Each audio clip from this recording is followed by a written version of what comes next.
Everyone, परीक्षा दृष्टि revision series में आप लोगों को बहुत बहुत स्वागत है। और ये हम उस टॉपिक को देख रहे हैं जिससे कि परीक्षाओं में प्रश्न बन जाते हैं। तो हम महाजनपद देखेंगे और उसकी राजधानियाँ और इस वर्तमान में क्या कहाँ है ये भी ध्यान से देखिए। अंग की राजधानी देखें तो ये चंपा है। वर्तमान की बात करें तो ये बिहार क्षेत्र में भागलपुर व मुंगेर जिले का क्षेत्र है, बिहार में है। मगध की बात करें तो ये भी बिहार में। इसकी राजधानी गिरिवज्र या राजगिरी और उसके बाद पाटलिपुत्र बना। काशी ये उत्तर प्रदेश का स्थान है और इसकी राजधानी जो कि वाराणसी है, जो कि काशी के नाम से जाना जाता था। कौशल ये भी उत्तर प्रदेश का क्षेत्र है और इसकी जो अयोध्या महाकाव्य में वर्णन है। और श्रावस्ती इसकी राजधानी, इसको सहेत महेत बौद्ध काल में कहा गया। वत्स की राजधानी की बात करें तो ये कौशाम्बी और ये इलाहाबाद क्षेत्र है। चेदी ये मध्य प्रदेश और उत्तर प्रदेश का बुंदेलखंड क्षेत्र है, वहाँ ये वर्तमान है। इसकी राजधानी की बात करें तो सुक्तिमती के नाम से प्रसिद्ध है। कुरु ये हरियाणा का क्षेत्र है, दिल्ली तथा मेरठ के जो समीप क्षेत्र हरियाणा है वहाँ है। और कुरु की राजधानी की बात करें तो इसकी इंद्रप्रस्थ है तथा इक्ष्वाकु का कुरु राजधानी के रूप में उल्लेख है। तो कुरु की राजधानी इंद्रप्रस्थ याद रखिए। पांचाल ये बरेली, पीलीभीत, बदायूं, बुलंदशहर, अलीगढ़ का जो क्षेत्र है वहाँ वर्तमान समय में अवस्थित है। इसकी उत्तरी पांचाल की राजधानी अहिच्छन जो कि बरेली क्षेत्र का है और दक्षिण पांचाल की राजधानी कामपिल्य थी, कन्नौज का क्षेत्र। मत्स्य ये राजस्थान, मोस्ट ये भी पूछ लिया जाता है कि मत्स्य कहाँ वर्तमान में अवस्थित है, तो ये राजस्थान का क्षेत्र है। इसकी राजधानी की बात करें तो ये विराटनगर। सूरसेन उत्तर प्रदेश, इसकी राजधानी मथुरा। और अस्मक ये नर्मदा व गोदावरी नदियों के मध्य स्थित है। इसकी राजधानी की पैठान या पोतन अथवा पोतली, इसका प्राचीन नाम की बात करें तो प्रतिष्ठान था। अवंती ये पश्चिमी व मध्य मालवा का क्षेत्र रहा है, वर्तमान में अवस्थित। उत्तरी अवंती की राजधानी उज्जैन और दक्षिणी अवंती की राजधानी तक्षशिला या पुष्पकलावती। कंबोज ये कश्मीर क्षेत्र और राजौरी व हाजरा जिला पाकिस्तान में स्थित है। हाटक इसकी राजधानी रही।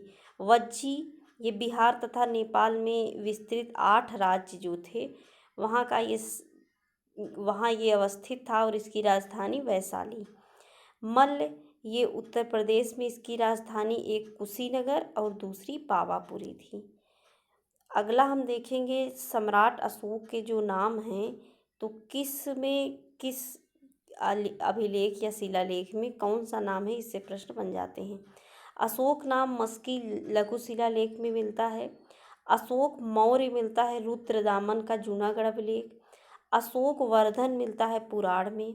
राजा अशोक मिलता है निट्टूर लघु शिलालेख में। देवनाम प्रिय अशोक राजा मिलता है गुर्जरा में। राजा अशोक देवनामप्रिय मिलता है उडिगोलम लघु शिलालेख में।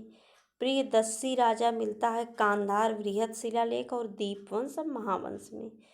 प्रियदर्शी राजा बराबर गुहा लेख में मिलता है। प्रियदर्शी राजा मगध ये भाब्रू बेराट लघु शिलालेख में मिलता है। अब हम अशोक के शिलालेखों में जो नामकरण है उसको देखिए। मस्की शिलालेख में कहा गया कि इसमें अशोक ने अपने को बुद्ध शाक्य कहा और इसी अभिलेख में उनका नाम अशोक मिलता है। बाभ्रू या वैराट अभिलेख की बात करें तो इनमें इनका नाम प्रियदर्शी मिलता है तथा इस अभिलेख में बुद्ध धर्म के त्रिरत्न बुद्ध धम्म तथा संघ का उल्लेख है। नेत्तूर व उडिगोलम इसमें भी अशोक नाम मिलता है। तो किसमें मिलता है? मस्की में नेत्तूर और उडिगोलम, ये तीनों भी विकल्प में हो सकते हैं। गुर्जरा व रुद्रदामन का जूनागढ़ अभिलेख में भी अशोक मिलता है, इतने में इनका नाम अशोक मिलता है।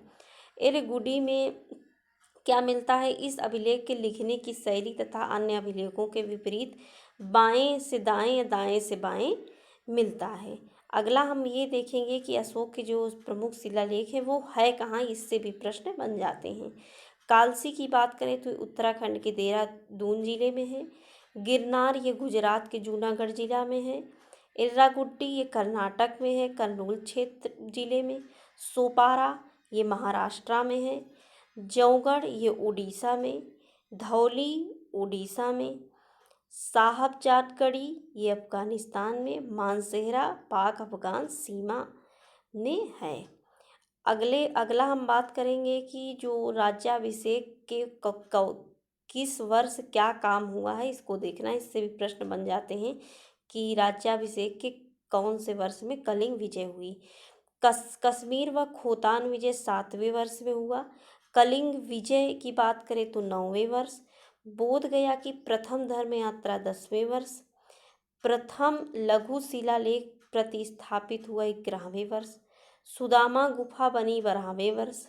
राजकों की नियुक्ति हुई 13वें वर्ष। महाधर्ममाद नामक नए अधिकारी की नियुक्ति हुई 14वें वर्ष। लुम्बिनी की धर्म यात्रा हुई 20वें वर्ष।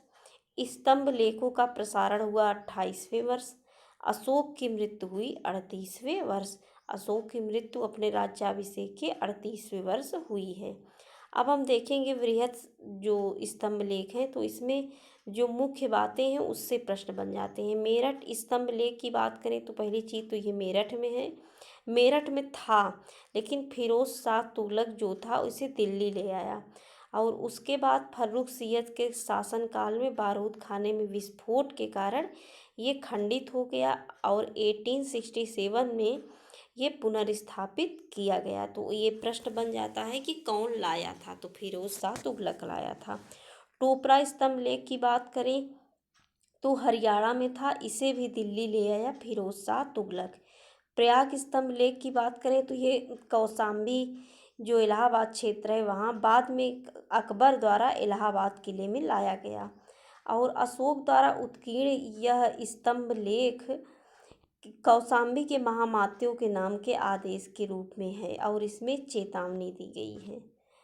और इसकी यदि कोई भिक्षुणी संघ को भंग करने का प्रयास करेगा तो उसे श्वेत वस्त्र पहनाकर संघ से निकाल दिया जाएगा, ऐसी चेतावनी दिया गया है। लौरिया नंदनगढ़ का स्तंभ लेख की बात करें तो ये जिला पश्चिमी चंपारण जिला बिहार में अवस्थित है। इस स्तंभ पे मयूर का चित्र और मौर्य और मौर्य जनपद से संबंध स्थापित करता है।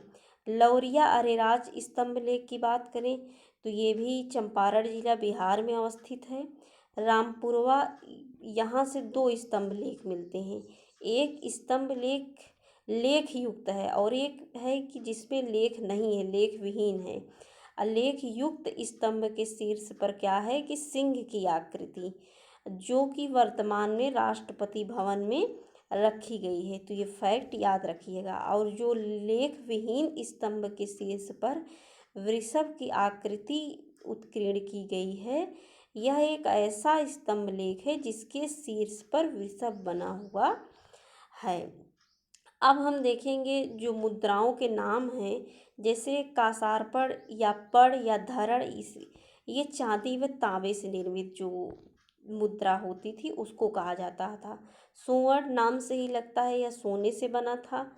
और पाशक ये तांबे का सिक्का था। काकड़ी ये तांबे से। लक्षणा अध्यक्ष किसे कहा जाता था, मुद्राओं को जारी करने का अधिकार जो रखता था उसे।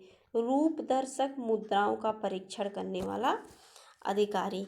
तो आपको ये सीरीज कैसी लगती है आप लोग कमेंट बॉक्स में ज़रूर अवगत कराएं। आज के लिए बस इतना ही। Thanks for watching this video.